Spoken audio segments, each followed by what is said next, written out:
Здравствуйте, меня зовут Кина Павлова Вълчева.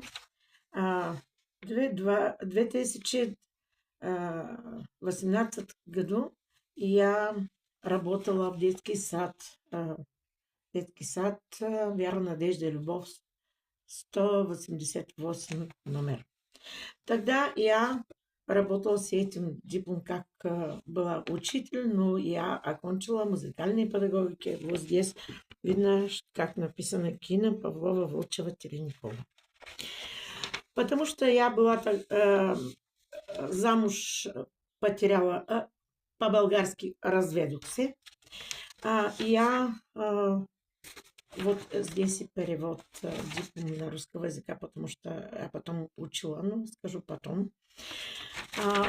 Я, когда развелась, я променила паспорт и личную карту. Когда я была в детский сад 188, «Вяра, надежда, любовь». Тогда директор была Славка Костя. Вот здесь эта личная карта тогда выдали. И паспорт, личная карта выдали 6 февраля 2018 году. Вот здесь. Потом через несколько дней выдали мне и заграничный паспорт.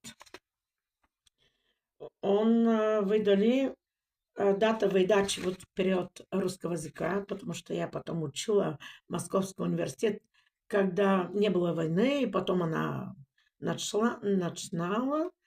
Там я обычно потом. Ну, вот здесь паспорт, когда выдали. Дата выдачи 30 марта 2018 году. Вот здесь перевод русского языка паспорт. Вот здесь тоже перевод паспорт моим на русского языка. Ну, вот здесь имена Кина Павлова Вълчева. Кина Павлова Вълчева. Первый перевод сделали это Еко Йорданка. Адрес регистрации Бачо Киро 7, номер Шумен. Это Бачо Киро улица, номер 5 и 7.